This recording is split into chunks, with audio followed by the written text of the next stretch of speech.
Making $100,000 a month sounds like a dream come true for most coaches, and for Snez, it's within arm's reach. In this week's Hot Seat episode, Snez is making $65,000 a month and has her sights set on hitting 100K in a month. Where she feels like she's stuck is that she wants to keep her team small. She knows she could raise her prices, but wants to see what her other options are before she pulls that trigger. Jonathan helps Snez better leverage her existing assets and identify the gaps in her sales process. With this new process, she'll get more from her existing efforts, and hitting 100K in a month will seem totally doable. I'll be back at the end to recommend another episode. Enjoy. Snaz, you up. So let's, I guess, we start here. If you can just really, really quick say who you are, who you serve, and what we're talking about. Well, we'll get going again. Cool. So I'm Snaj. I've been in fitness for a super, super long time and nutrition, and I mostly work with people that are high level. So kind of a bit similar to Hunter, not as high level, I think is the best way to put it. And, you know, entrepreneurs, CFOs, CEOs, all of those, and then people who have plateaued in particular. So it's almost like the intermediate person is who I work with. And I also have an in-person gym, but I've been going online now for just over probably about a year and a half now. Very cool. All right. What are we talking about? So, I mean, I think you're a bit more aware of like where, like I've obviously like really kind of like hit a rocket and it's been awesome. My online has grown substantially.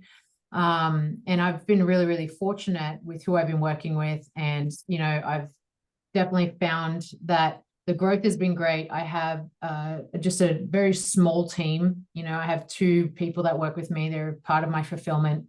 And then I do have a sales team if I need them. I try to always take it on myself.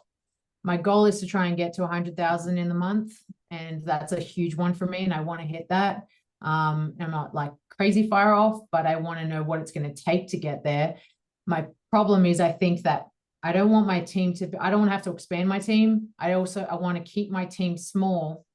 And I know that obviously one of the main obvious things that I could do is just charge more, but I also don't want to get ridiculous in terms of charging. But maybe if there's certain areas or weaknesses that I haven't targeted yet or hit yet to help me scale and take my presence, my impact, and my brand to the next level. Sure. What do you think is stopping you from getting to that next level? Because I know you're close to that. Yeah, I was like, I've made like 65 last month. Yeah. So you're close, but there's still a gap for sure. What do you think is stopping you from not just, you know, doing 100,000 in a month, but like consistently, like being able to knowing that you can repeat it or get close to it every month? I think that there's definitely probably a couple of different pieces. One, I think that my content could start to be a little bit better in terms of the delivery. I mean, my content's always good, right? But I'm not chasing good. I'm chasing excellent. You know, I think that I could probably be a little bit more direct and helpful potentially in what I do. Some people don't even know what I do, which is weird considering I have it all written out and done. I think that's an area. I think that there's like, I do a lot of one-on-one stuff. I think there's maybe a better way for me to time collapse that so that I can fit in more, potentially get more calls. That could be an area as well. When you're talking about one-on-one, are you talking about the marketing? Are you talking about the delivery of the service? So yeah, so I deliver one-on-one calls because that's part of my program. They're not all the time. Like there's a little bit more at the start and then it kind of trickles off towards the end of the program before they go into the renewal. So they do get I think they get like 8 calls with me or 6 calls with me, you know, throughout the entire program. Yep. So yeah. Okay. Which one of those you want to tackle first? Probably the content. Okay. So when it comes to the content, what most people are missing that are in your position where you've got a good following. It's not massive, but it's what, 60,000 or so? 50,000, yeah. 50,000. You've got a good following, but more than anything, you've just got a great reputation from your background, from your athletic background, your coaching background. And so there's a lot of respect. And I think that that's what a lot of people miss when they see followings, is like a big following for somebody who's just an entertainer is very different than perhaps a smaller following in number, but where there's like deep respect to go along with it. So your following is really, really valuable. It's not in the hundreds of thousands, but it's really valuable. People really respect you. So when you say something, they listen. What a lot of people miss that have followings that are valuable followings is they don't really have a strategy of where their content is leading to and how that happens. And so they're just kind of posting, and that's fine as you're building up. But then you get to a point where it just becomes I guess I'm just going to put another post and maybe people will like it today or whatever. And it's kind of like, so what? So like, where is this going? Like, what's the point? And so you can, particularly on Instagram, you can leverage ManyChat and do automations to get people onto an email list. And I think that probably makes sense for you. Do you use an email list at all? Yeah. I usually send out 3 emails per week. Yeah, beautiful. Email list, and my opt-in is in my highlights already. I just give them, I have a bunch of free resources that they can come in on. And then sometimes I'll drop it in the stories if I want to try and build the email list a little more. Yeah. Okay. So we can do better. So there's strategies on social media to get more people on the email list, but then there's strategies within the email list to start conversations. And all of these can be automated. And when you build it out, it works as a really, really nice flywheel. So some content that you do is just going to be like viral type content to build up following. And that's fine, right? There's nothing wrong with that. But other content you do, like I'm going to post one later on today, for example, is going to be a very specific call to action for what's called a content upgrade, basically like a bonus.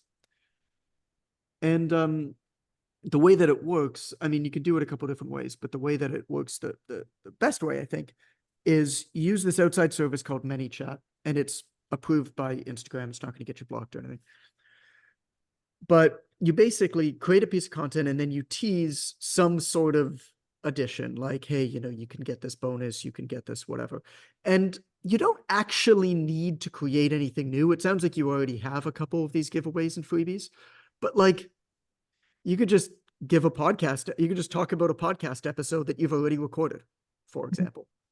Like, it doesn't have to be anything that's behind the scenes. You can just be like, I recorded a podcast on this subject. If you want the link, comment below, whatever, podcast 1, 2, 3. And then when they comment, you send them a message. Like, there's an automatic message to their DMs. That's whatever you write. And so that message then delivers the thing, and it delivers a link to a page to enter a new email for the thing. And then what we'll actually do is we'll just continue on the conversation. Now, of course, this is automated, but we want to have conversations with real humans. And so usually end with some sort of a question of like, great to hear from you. How's the week going? And then you just continue on with the conversation there. Okay. Now, if you build out a few of those things, my guess is just about every piece of content that you create probably fits into one of 5 or 6 categories. Right. Like, I'm going to have, I don't even know how many. I have like 9 different things. And these things just sit in your feed, right? So if people are looking at your old content, these things just sit there at the same time. So if somebody comes across an older post, or in your case, an older reel, then they would just see it and, might pop on and add to it. So it starts to build over time and starts conversations for you on autopilot within Instagram, which is great. Gotcha. But then also the beautiful thing, and this is what I see nobody doing, is the minute that somebody joins your email list, no matter how they join it, what you do is, what system do you use for your email list? I use Keep, but I'm moving to Active Campaign. Okay, so I use ActiveCampaign, so I can tell you exactly how that's built out. But basically, all that you do is you have a main introductory thing, which is just like, hey, this is who I am, good to meet you, whatever. But every content upgrade has its own automation, which is just one email, right? And that one email, all that it does is the minute that somebody opts in for it, because it might be the same person who opts in for 5 of these things, but the minute that somebody opts in for it, it delivers the thing, and then there's one question that says, hey, I'm curious, what are you hoping this is going to help you with? Some sort of a question like that. Like, if it's something, what's one of your freebies on? What's one of the topics? One of them's like the ultimate training guide, like what you need to even just like take your training to the next level. Okay. So I'm curious, what does the next level of training mean to you? Or I'm curious, what are you hoping this guide will help you with? Because your first email when you're delivering a freebie is going to get an 80% plus open rate. And you should get a 10 to 15% response rate to that. Okay. Maybe higher, depending on how good your question is. Right. And then in the email, you're just having the same as a DM conversation. It's the exact same process. Because then what happens is now every time that somebody joins your email list, they respond, and it's the same DM to a call. So what happens then is, as you're creating content, you're thinking, you're like, is this a purely viral piece? Cool. Or is this something that fits into one of these, whatever, 4 buckets with these automations? And you just plug it down. You just plug it on each one. Some of them might be more in your face. Some of them might be at the bottom of the caption. Yeah. And then every so often you can do the same thing in the stories and whatnot.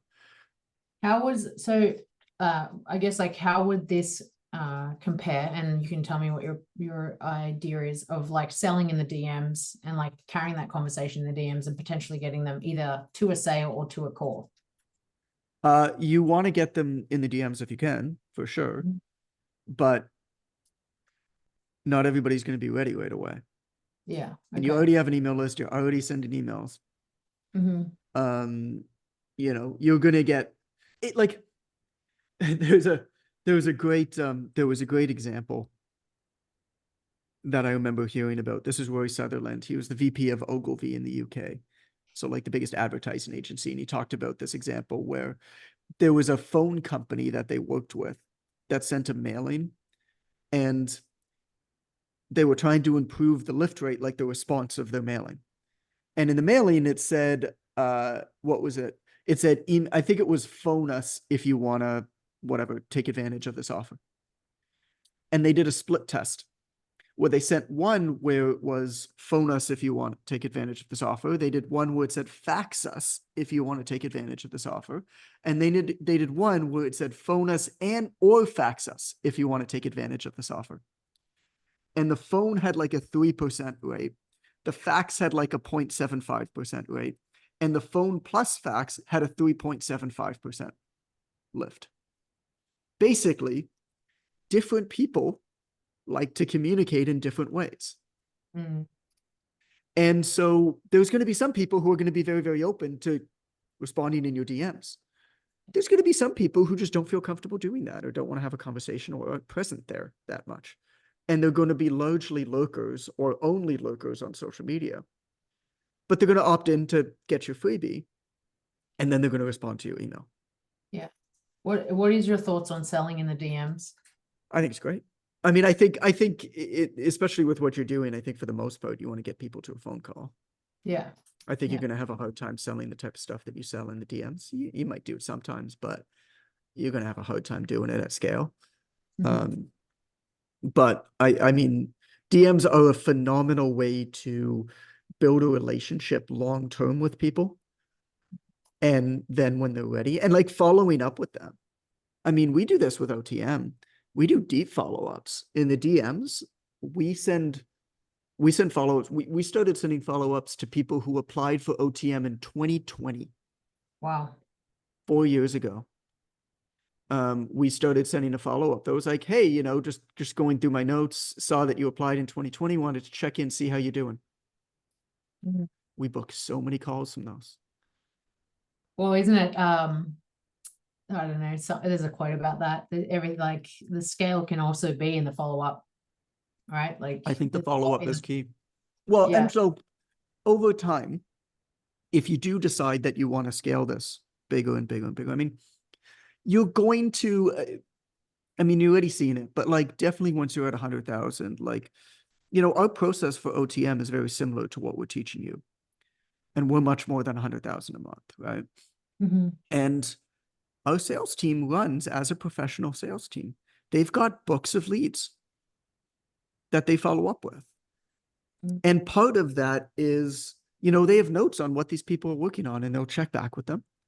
And they'll check back with them and say, hey, you know, whatever, a month after this, hey, just, you know, I was thinking of you. John just recorded a podcast on the subject. I know you were looking for some help with it before. I wanted to send it your way. So as you start to build this out,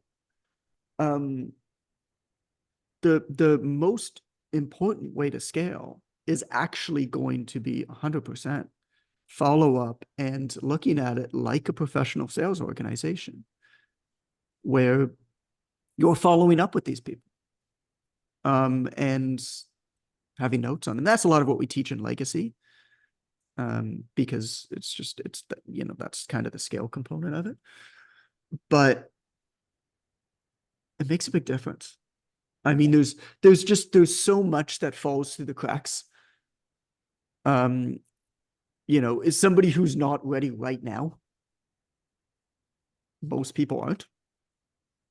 Is gone forever. And so having an email list like what you have is good. But as we all know, from being in this game for long enough, you kind of can't wait for people to come to you if you really want to make a go at this. Yeah. And so having a system to proactively reach out and follow up with people, aside from putting out a message, you know, on social media and hoping that people respond, does make a big difference. And so we do it a lot with resources that I'm creating anyway. Yeah, I think you're really onto something there, because I do think that as good as the Instagram is, I do think that there is like, I do have to create that system that's on the Yeah. site that's almost going to basically get me to the to that follow up and that next level. Because what I'm doing, I mean, yeah, I don't want to just constantly be relying on whatever I post out to get me new people, or Right. I want to be able to kind of go, I got people from here, as well as, especially like, you know, I don't know if you noticed, but like Instagram went down today, Meta went down today, right? Yep. And as soon as that does, everyone just freaks out. But I'm like, I mean, for me, I was like, oh, that's so nice. This is the best thing ever. Like 2 I hours, mean, like uninterrupted social media, and like, no, you know what I mean? Like, so it's like, oh, this is where email list is so important. This is where, you know, having a different platform is so important. yeah. Not just a different platform, but systems behind it. I'll do you one better. Yeah. I posted yesterday on Instagram. That was my first new post on Instagram since January 17th. Yeah. And we had the best January and February in business we've ever had. That's so good. Congrats. So it comes down to what so often happens. I have a lot of friends who are in this position. What so often happens is people become so obsessed about the superficial numbers and the growth of the followers, the superficial metrics. Yeah. That it becomes an addiction, and it becomes so much of an addiction that they forget what those numbers even mean. What's happening is they're shining the spotlight on the wrong thing, because whatever you shine the spotlight on is what you're going to focus on. And if you shine the spotlight on the superficial numbers, you become obsessed with it. And then if those don't grow, you become obsessed with needing to grow those, forgetting what they actually mean, forgetting why you started in the first place. But it can become just sort of something you do. Mhm. and you forget why you're doing it. And this has happened. I mean, I have friends who built up followings, 4 or 5, 600,000 people. And man, they're hustling harder than you are and they're making way less than you are. Yeah. And it's because they never took a step back to build systems in the back end to actually say, why am I here? Like, like if you really enjoy it, that's different. Like if you legitimately enjoy creating content on social media, entertaining on social media, 100%. Like that's the game you're playing. But for the most part, I think all of us here are thinking that these are platforms that are potentially useful to leverage to build our business, ideally in as little time as possible, so Yeah. that we can go and live our life and build our business and be with our families Yeah. And and like, train I and think whatever. I think social media is great. And I did kind of like, I wanted to build the following, like you said, I wanted to build the impact and the influence, which has been great. But what it has taken for me to get to that point, it's not easy. Like, I think that No. everyone doesn't understand what goes truly into it, right? Like I post twice a day, Yeah. like, and I've been doing that now for like 8 months. And so it takes time and effort and stuff like that. But now I'm at that point where I'm like, okay, this can't be my life. Like, so Yeah. now I'm almost like outgrown that season where I'm trying to go, okay, like what's the next step for me? Because I know I've conditioned my audience to Yeah. expect that from me. So I know I need to kind of take it somewhere else. The next step for you is to take one step back Yeah. in order to take 2 steps forward. Amber again, thanks for listening in. This episode was from a group call from Jonathan's online trainer mentorship, where we host hot seats every 2 weeks. The mentorship is where we take anyone doing from $1,000 to $20,000 a month or more and help them scale up. If that sounds like something you'd be interested in learning more about, please DM the word mentor to Jonathan on Instagram at It's Coach Goodman. If you're looking for another episode to listen to right now, I'd recommend episode 115, $500,000 a year with 1,400 followers. Meet Melissa. It may seem counterintuitive, but more followers doesn't mean more dollars. In this episode, you'll meet Melissa, who went from making $8,000 a month in person to $70,000 a month online with only 1,400 followers. You'll learn about finding the marketing strategy that works for you and what a premium offer includes and is priced like. Then as a bonus, you'll hear 3 pieces of advice that will give you the kick in the pants you didn't know you needed. Again, that's episode 115, $500,000 a year with 1,400 followers. Meet Melissa. Thanks again for listening, and we'll catch you next week.